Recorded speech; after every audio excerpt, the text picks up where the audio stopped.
Pay close attention. The news you're about to see is fulfilling Bible prophecy.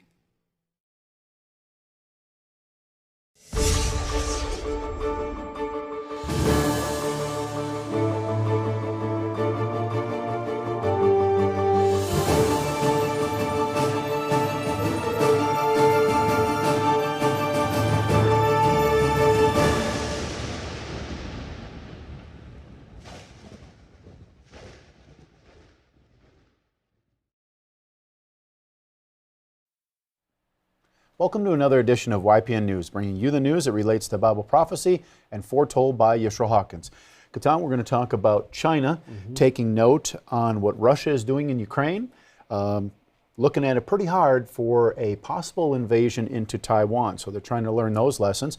We're also going to talk a little bit about Pope Francis canceling one meeting while thinking about possibly going to Ukraine and visiting that situation there. And also Russia test firing an ICBM missile, or an intercontinental ballistic missile, while the U.S. actually decided not to test one of those. So we'll have those details. But first, we're going to talk about the food situation and another blow there that the world is facing. Right. U.S. agriculture has just had another hit as a team of researchers at the University of Florida has discovered for the first time ever the presence of a harmful phytoplasma disease in North America. The disease is harmful to fruits, vegetables, and ornamental crops. The disease is called yellow nutsedge, a toxic weed that spreads quickly. Now, it can be spread by insects, and many fear that it could overtake many important crops. In South America, it has been found already infecting hibiscus, cauliflower, and papaya crops. Also, it's been found infecting peach crops in the Middle East. Now, Floridian researchers are looking to study these same crops, as many of them are grown in Florida as well. That study was recently published in the journal Plant Health Progress, April 13th of this year. Well, the Pope canceled his second meeting with the leader of the Russian Orthodox Church, Krill. They had originally planned to meet in Jerusalem this June. The Pope gave this information to the Argentina newspaper La Nación, telling them that their relationship was still very good, but Pope Francis thought their meeting could lead to much confusion, and given the current situation in Ukraine. Interesting. The Pope is considering traveling to Ukraine if it would help bring the war to its conclusion, but he asked what sense there would be in going to Ukraine if the war would just resume the following day. As he returned from a trip to Malta, Pope Francis told journalists on the flight that a trip to Ukraine was on the table. He continues to maintain he wants to do whatever he can to end the war. Well, a recent war that has a lot of parallels to what is taking place in Ukraine today is the war in Syria. Just like Ukraine, there was also a civil war going on, and Russia later intervened. Now, during the Syrian war, Russia attacked a number of cities in Syria, among them Aleppo, which was basically under siege. They were targeting rebels hiding in the eastern part of the city, but ended up bombing schools, hospitals, and factories, killing hundreds and trapping the rest of the people in the city.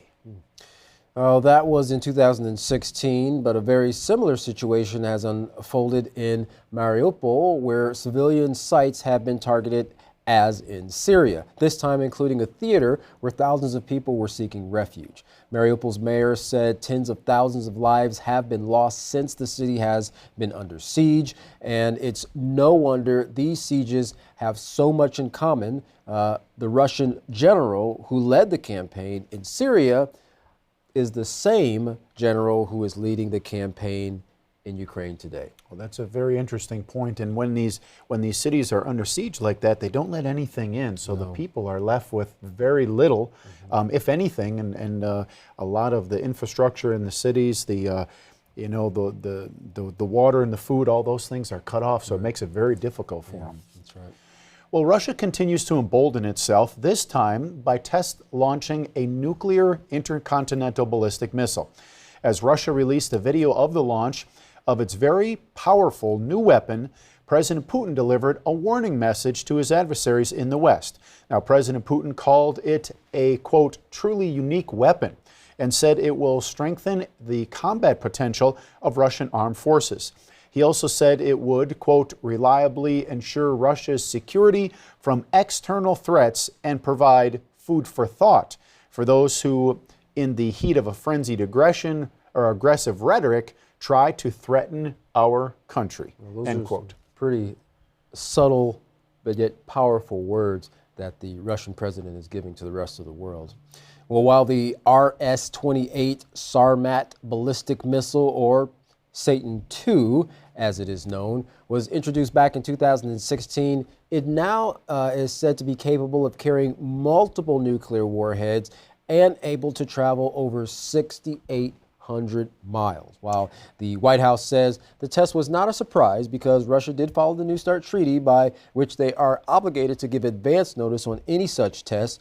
White House Press Secretary Jim Psaki reported that the Defense Department did not deem the test a threat to the United States or its allies.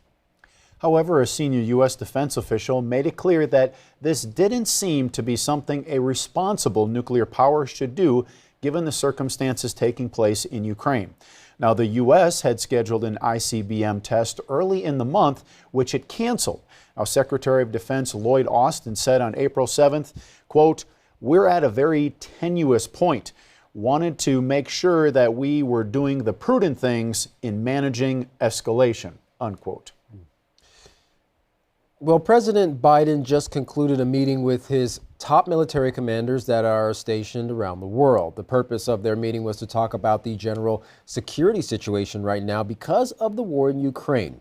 Also on the table was the need for troops and military plans due to tensions with Russia, and the U.S., of course, wants to be ready to adapt and change very quickly should the need arise. Well, China has released a statement saying that China will increase strategic coordination with Russia regardless of international volatility.